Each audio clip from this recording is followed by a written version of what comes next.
പുരാതനവും ആചാരപ്പെരുമയിൽ സമ്പന്നവുമായ നെല്ലിക്കാട്ട് അപ്പാട്ടിവളപ്പ് തറവാട് വാർഷിക general body യോഗവും കുടുംബസംഗമവും അനുമോദന സദസ്സും നടത്തി.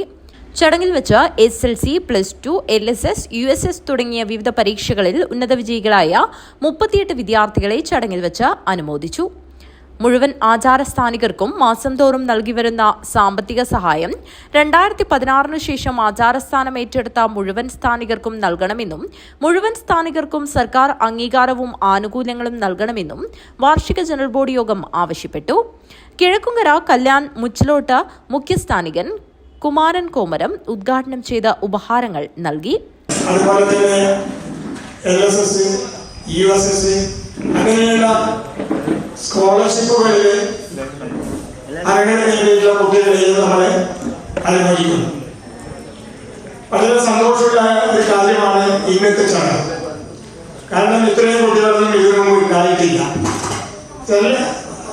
വിരലിലെണ്ണാവുന്ന കുട്ടികൾ മാത്രമേ ഇതിനു മുമ്പ് നമുക്കുണ്ടായിരുന്നു. ഈ പ്രാവശ്യം ഏകദേശം 39ഓളം കുട്ടികളുണ്ട്. വളരെ സന്തോഷമുള്ള ഒരു കാര്യമാണ്. നമ്മുടെ തറവാട്ടങ്ങളുടെ മക്കളോ മരുമക്കളോ ഇത്തരത്തിൽ ഉന്നതമായുള്ള വിജയത്തിലേക്ക് എത്തുന്ന കുട്ടികളുണ്ട്. ഞാനിപ്പോൾ ഒരു കുട്ടിയോട് ചോദിച്ചു, +2 എത്ര മാർക്കാണ് മോളെ കിട്ടിയത്? 1200 മാർക്ക്. അങ്ങനെ ഉന്നതമായുള്ള ശ്രേണിയിൽ എത്തിയുള്ള കുട്ടികളാണ് നമ്മൾ ഇവിടെ അനുഭവിച്ചത്.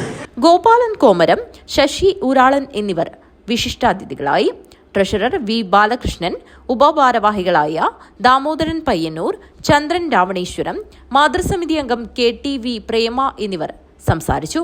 ജോയിന്റ് സെക്രട്ടറിമാരായ പ്രകാശൻ മൊട്ടമൽ സ്വാഗതവും ചന്ദ്രപ്രകാശ് നന്ദിയും പറഞ്ഞു. ഭാരവാഹികളായി PV നാരായണനെ പ്രസിഡന്റായും, ദാമോദരൻ പയ്യന്നൂർ, ചന്ദ്രൻ രാവണേശ്വരം എന്നിവരെ വൈസ് പ്രസിഡന്റുമാരായും, ബാബു മണലിനെ സെക്രട്ടറിയായും, പ്രകാശൻ മൊട്ടമൽ, ചന്ദ്രപ്രകാശ് എന്നിവരെ ജോയിന്റ് സെക്രട്ടറിമാരായും, V. ബാലകൃഷ്ണനെ ട്രഷററായും തെരഞ്ഞെടുത്തു.